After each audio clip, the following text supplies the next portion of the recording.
Bon les gars, faut qu'on parle d'un truc. L'IA est en train de me créer des troubles de l'attention.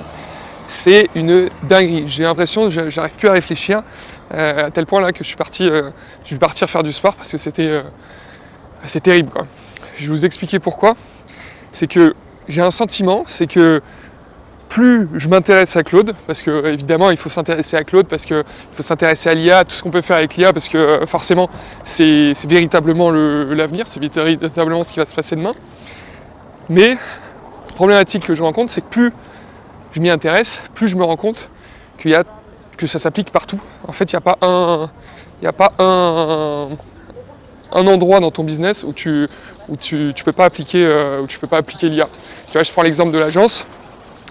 Moi, j'ai commencé au tout début de ChatGPT, genre tout début, ça fait déjà 4-5 ans, à m'intéresser à l'IA sur la partie script, création de script, etc. Bon, c'était pas ouf. Et j'ai un peu mis de côté en me disant, oui, dans tous les cas, on a toujours besoin de l'humain.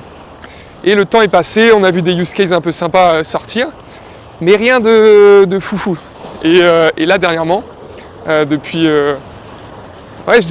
4 mois, c'est vraiment une accélération de dingue qui est en train de rebattre toutes les cartes, à tel point que je me dis que le modèle agence que je crée depuis 3 ans, en fait c'est un modèle agence qui ne va pas pouvoir tenir sur la durée, on est obligé d'évoluer, mais c'est même pas des petites évolutions, c'est des évolutions qui vont être drastiques, c'est-à-dire que tous les métiers de l'agence aujourd'hui, ils seront automatisables. Et en fait ce qu'il faut, c'est qu'il faut quelqu'un pour piloter ça, quelqu'un qui est en mesure de mettre des automatisations, de créer des agents à droite à gauche. Et du coup c'est un peu le travail que je fais depuis quelques mois. Et je me mets des petits rushs. Au début je me suis mis un peu dedans sur l'utilisation de Claude pour des recherches préliminaires, notamment au profil psychographique, essayer de bien cerner ton avatar, etc. Donc ça fonctionne de fou, ça fonctionne vraiment bien. Ça donne des résultats qui te prendraient vraiment des heures, si c'est des jours à avoir, si tu faisais ça à la main et que tu regardais sur internet. Mais là maintenant c'est tout, tu vois, il y a les ads statiques. Les ads statiques qu'on envoyait à nos designers auparavant, maintenant les ads statiques, tu prends ta Claude, ta Xfield. D'ailleurs j'ai fait une vidéo là-dessus ce matin, vous pouvez la regarder, elle va être sur le YouTube, et tu peux littéralement te faire un portefeuille publicitaire en une matinée avec une vingtaine d'ads. Alors qu'avant, tu aurais été obligé d'aller soit de passer 2 jours sur Canva à t'emmerder, soit de faire appel et de payer un designer. Et aujourd'hui, en fait, tu as juste besoin de maîtriser Claude et tu arrives à faire des trucs comme ça. Et en fait, la problématique, c'est que tu rentres là-dedans et c'est sans fin parce que toi, tu arrives avec un problème, une problématique. Ok, je veux faire des ads statiques. Ensuite, tu te rends compte que si tu peux faire des ads statiques, en fait, tu peux faire du contenu. Ensuite, tu te rends compte qu'avec l'automatisation des tâches, tu peux faire de la création de contenu en automatique. Ensuite, tu commences à faire des carousels, tu commences à faire du LinkedIn. Et ensuite, tu te dis, mais en fait, si je peux faire ça, il y a des outils aussi de génération de vidéos, donc je peux faire ça aussi pour de la vidéo. Et donc ensuite, tu te dis, vas-y, je vais faire mes ads, je vais commencer à créer des ads de A à Z avec l'IA, avec des avatars, etc. Donc c'est ouf, mais il n'y a pas de fin. Et tout ça, j'ai l'impression que j'arrive plus à m'en sortir. J'arrive plus à m'en sortir parce que je commence une tâche, ensuite je me rends compte qu'il y a un autre truc, et j'ai vraiment l'impression d'avoir le syndrome du chien fou. D'ailleurs, by the way, regardez où est tournée la vidéo. Magnifique. Lisbonne, je reprends ma route. Et voilà un peu le sujet que j'ai aujourd'hui. Et pourtant, tu vois, j'espère le son va être bon parce qu'il y a un peu de vent. Mais pourtant, je suis quelqu'un qui arrive très très bien à se concentrer. Alors, quand j'étais en prépa, je pouvais me bosser 12 heures d'affilée. Ensuite, quand je lançais mes boîtes, etc., j'ai aucun problème. J'arrivais très bien à me concentrer, très rigoureux. Et là, en fait, j'ai l'impression que il y a tout qui est... Déjà, la manière dont tu travailles change. C'est-à-dire que maintenant, au lieu de deep work, tu vas structurer un brief que tu vas envoyer à Claude. Et ensuite, une fois que tu as fait ça, tu laisses travailler et tu fais des feedbacks. Ok, donc tu travailles plus, tu fais plus de deep work. Donc toi, ton rôle, il est de cadrage et il est d'automatisation, de créer des systèmes. Donc ça, c'est très différent de ce que tu avais l'habitude de faire. Et le deuxième élément que je rencontre, Bref, je me rappelle plus, mais ça va me revenir. Et oui, le deuxième truc, du coup, c'est que en fait, quand tu lances des tâches, bah forcément après tu n'as plus rien à faire, tu es obligé d'attendre que Claude travaille, tu es obligé d'attendre que l'IA fasse sa génération avant de pouvoir terminer justement ta boucle de feedback.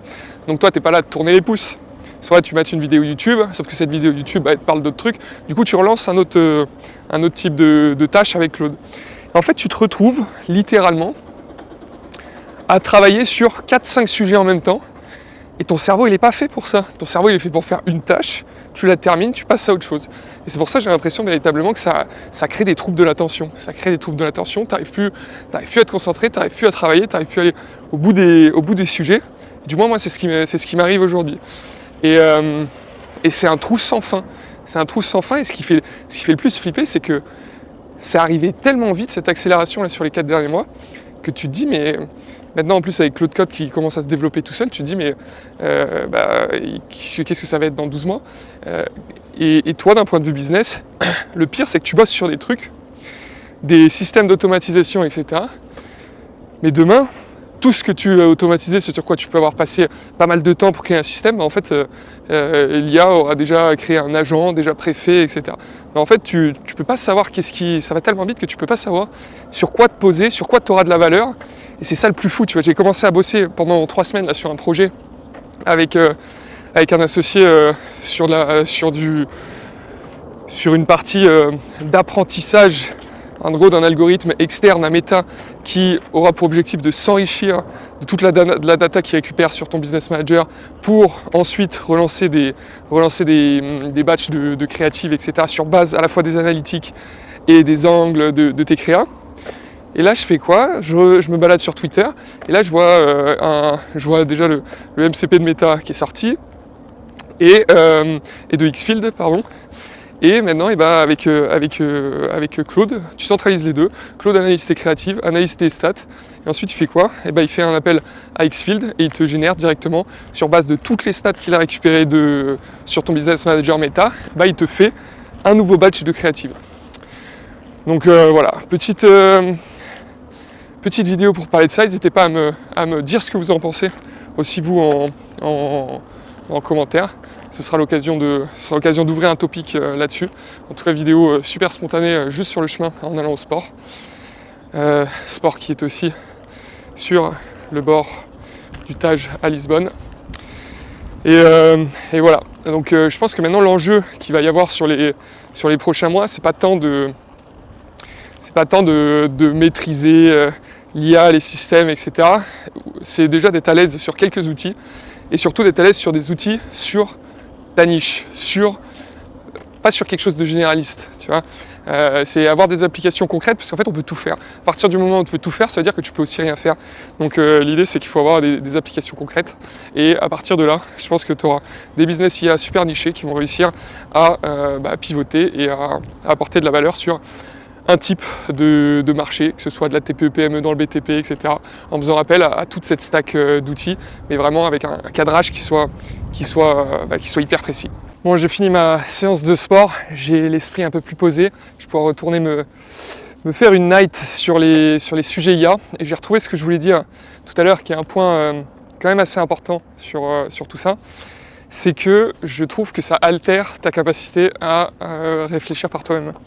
C'est-à-dire que tu pars du principe, quand tu fais une requête à l'IA, qu'elle va te donner une réponse, et ça te demande un effort de concentration que tu n'es pas tout le temps prêt à faire pour challenger justement ce qu'elle te dit. Et du coup, dans beaucoup de cas, eh bien et moi je le vois quand je travaille quand je fais des recrutements notamment de copywriters, il y en a de plus en plus qui utilisent l'IA. Et la problématique qu'ils ont, c'est qu'ils font un système sur lequel, en gros, ils travaillent, ils mettent de l'effort dans un système, et du coup, ils sont plus prêts à mettre de l'effort dans la réflexion autour du rendu, dans le feedback qu'ils vont donner au rendu de l'IA. Et du coup, ils te pondent des trucs qui ressentent l'IA, où tu sens que c'est vide de réflexion dans beaucoup de cas. Et c'est un peu ça que je reproche aujourd'hui à l'IA, même si je suis 100% et intimement convaincu que tu pourras faire globalement presque tout grâce à l'IA dans quelques années. Mais je trouve que cognitivement, ça te pousse à la paresse. Une fois que tu as automatisé, tu prends pour acquis un système et un rendu, alors qu'il y a toujours moyen d'améliorer, il y a toujours moyen de challenger ce qui a été fait. Donc voilà un petit peu mes quelques mots sur l'IA, à tête reposée après avoir pu vider la tête après le sport.